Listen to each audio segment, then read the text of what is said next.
Assalamualaikum warahmatullahi wabarakatuh. Shalom, Om Swastiastu, Namo Buddhaya, salam kebajikan.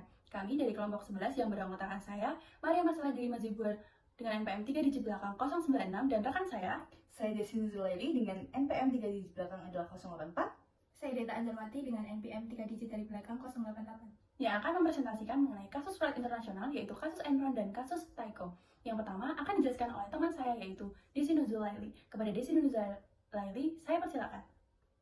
Baik, di sini saya akan menceritakan tentang kasus Enron. Sebelumnya, apa sih Enron itu? Jadi, Enron adalah perusahaan di Amerika Serikat yang bergerak di bidang energi. Enron didirikan pada tahun 1985 oleh Kenneth Lay dengan menggabungkan perusahaan Houston Natural Gas dan Internord yang merupakan penyalur gas alam melalui pipa. Enron memiliki cakupan bisnis yang luas, diantaranya listrik, gas alam, pulp, kertas, komunikasi, dan lain-lain. Kemudian, pada tahun 1997, Enron membeli perusahaan power plant yaitu Portland General Electric Corp senilai 2 miliar US dollar. Kemudian, di akhir tahun 1997, manajemen merubah menjadi Enron Capital and Trade Resources, perusahaan Amerika terbesar yang memperjualbelikan gas alam serta listrik. Pendapatan meningkat drastis dari 2 miliar US dollar menjadi 7 miliar US dollar dengan karyawan yang juga tumbuh dari 200 orang menjadi 2.000 orang. Nah, kemudian kasus Enron ini dimulai dengan laporan keuangan yang kompleks yang menyebabkan kekhawatiran dari pemegang saham dan analisis. Enron bermitra dengan KAP Arthur Andersen untuk pengauditan laporan keuangannya. Enron menggunakan teknik keuangan yang mencurigakan dan kebiasaan membooking biaya proyek yang dibatalkan sebagai aset. Selain itu, dana pensiun Enron diinvestasikan dalam saham Enron yang harganya terus-menerus menurun. Enron juga melakukan outsourcing total fungsi internal audit perusahaan. Dewan Direksi Enron membiarkan kegiatan bisnis dengan konflik kepentingan dan insider trading. Kegiatan pemusnahan dokumen audit Enron juga terbongkar. Pada pertengahan 2001, eksekutif Enron mengekspresikan kekhawatiran tentang praktik akuntansi yang tidak sehat, tetapi investigasi internal tidak menemukan masalah serius. Enron melaporkan laba bersih meningkat, tetapi sebenarnya rugi besar karena biaya akuntansi kursus. Enron kemudian mengajukan kebangkrutan pada Desember 2001 dan mengungkapkan hutang yang tidak dilaporkan. Enron dan KAP Andersen ditemukan menghancurkan dokumen-dokumen terkait investigasi. Kemudian, CEO Enron yaitu Kenneth Lay akhirnya mengundurkan diri dan pemerintah melarang Enron dan KAP Andersen melakukan kontrak dengan lembaga pemerintah. Pada akhirnya, KAP Andersen menawarkan ganti rugi besar dan diputuskan bahwa mereka bersalah atas penghambatan peradilan. Dampaknya, KAP Andersen kehilangan klien dan reputasinya rusak. Kemudian, mantan ketua Federal Reserve yaitu Paul Volcker yang direkrut untuk melakukan revisi terhadap praktek audit dan meningkatkan kembali citra KAP, menyarankan manajemen KAP Andersen diganti. Partner KAP Andersen mengaku bersalah atas penghambatan peradilan. Dan akhirnya, kasus Enron dan KAP Andersen ini menyebabkan kerugian besar bagi para pemegang saham Enron. Selanjutnya di sini saya akan menjelaskan identifikasi dan penyebab fraud. Dalam kasus Enron, melibatkan fraud dalam manipulasi laporan keuangan yang kompleks. Penyebabnya adalah kesempatan atau opportunity karena pada pihak pejabat atau eksekutif melakukan manipulasi laporan keuangan dan tanpa diketahui. Kasus tersebut rancangan pengendalian internal yang tidak efektif dan lemah dikarenakan tidak adanya pemisahan fungsi dan tugas. Tipe fraud adalah final statement fraud. Antara lain yang pertama, para eksekutif mengandalkan metode akuntansi mark to market yang memungkinkan untuk mengakui keuntungan potensial sebagai keuntungan saat ini. Jadi metode ini tuh memungkinkan Enron mengakui keuntungan potensial di masa yang akan datang. Yang kedua adalah pengalian aset tersebut ke SPI. Berarti aset itu tidak dicatat dalam pembukuan Enron sehingga kerugian tampak tidak separah yang sebenarnya. Jadi SPI ini tuh digunakan untuk utang besar dan aset yang bermasalah sehingga laporan keuangannya tuh terlihat sehat dari kenyataannya. Lalu yang ketiga ada bekerja sama dengan KAP Andersen untuk memanipulasi laporan keuangan serta KAP-nya itu menghancurkan dokumen-dokumen penting yang berkaitan dengan kasus Enron. Lalu di sini saya akan menjelaskan penyebab kasus Enron. Yang pertama adalah pelanggaran kode etik perusahaan oleh Enron Corporation dan KAP Arthur Andersen. Yang kedua adalah manipulasi laporan keuangan. Yang ketiga ada kontrol internal yang kurang tepat dan efektif. Yang keempat adalah kurangnya pengawasan dari Dewan Direktur. Baik, selanjutnya saya akan menjelaskan bagaimana keterkaitan KOSO dengan kasus tadi. Yang pertama, KOSO adalah Committee of Sponsoring Organization of the Tradeway Commission atau yang biasa disebut dengan KOSO atau bahasa Indonesianya yaitu pengendalian internal.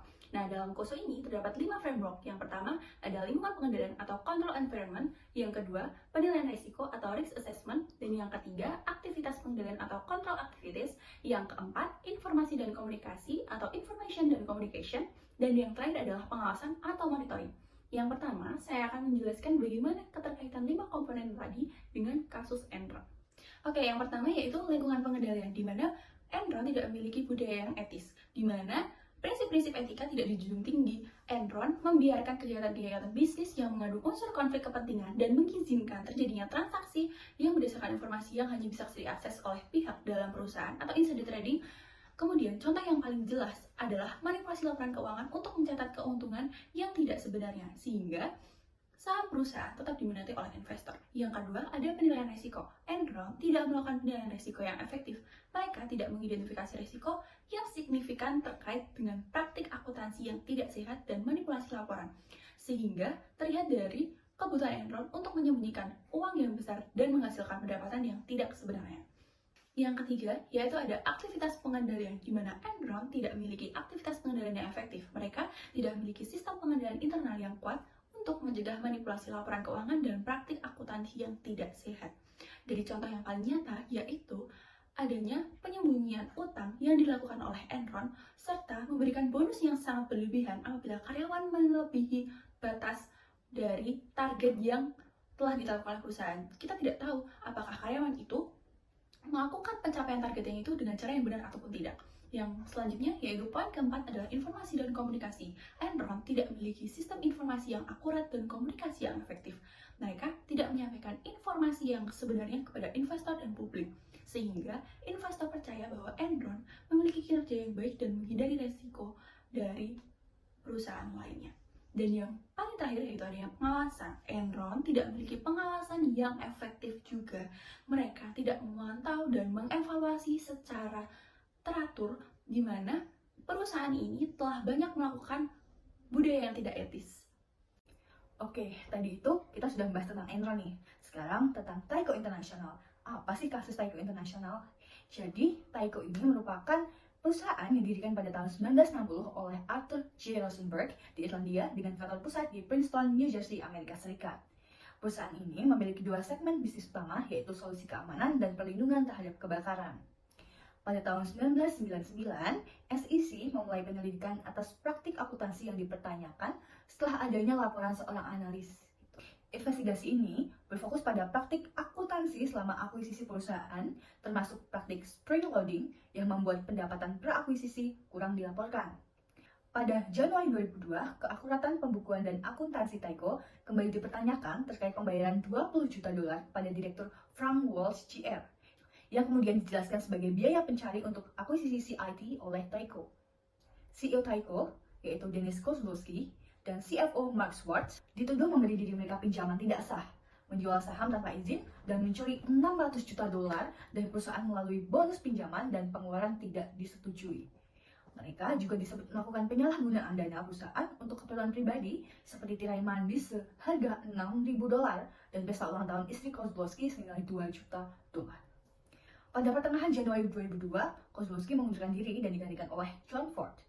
Pada September 2002, Kozlowski, Schwartz, dan Belnick pergi dan dihadapkan pada tuntutan atas kegagalan mengungkapkan pinjaman kepada pemegang saham. SEC meminta mereka mengembalikan dana yang telah mereka ambil dari Tyco. Skandal ini melibatkan pengelembungan pendapatan dan penyelewengan dana perusahaan oleh manajemen termasuk Kozlowski. Dampaknya, Sarbanes-Oxley Act of 2002 Public Company Accounting Reform and Investor Protection of 2002 atau kadang disingkat SOX atau Sarbox, yang merupakan hukum federal Amerika Serikat yang pada 30 Juli 2002 menanggapi kasus ini dengan adanya perubahan signifikan dalam praktik bisnis, pengendalian internal, dan tata kelola perusahaan Tyco. Di antara lain, yang pertama, ada peningkatan transparansi dalam laporan keuangan dan pengungkapan informasi kepada investor dan pemegang saham. Yang kedua, Penegakan sistem pengendalian internal perusahaan seperti memperbaiki prosedur pengendalian keuangan, mengidentifikasi risiko, serta menerapkan tindakan pengendalian yang lebih efektif untuk mencegah penyelewengan dan praktik keuangan yang tidak etis. Kemudian yang ketiga, membentuk komite audit independen. Yang keempat, peningkatan tanggung jawab eksekutif dalam hal laporan keuangan dan tata kelola perusahaan. Dan yang terakhir adalah perubahan budaya perusahaan di mana Taiko harus mengadopsi praktik bisnis yang lebih etis, menjaga kepatuhan terhadap regulasi, serta mengutamakan transparansi dan integritas dalam setiap aspek. Selanjutnya saya akan menjelaskan identifikasi dan penyebab fraud. Jadi kasus Taiko International ini melibatkan fraud dalam penyalahgunaan posisi kejabatan.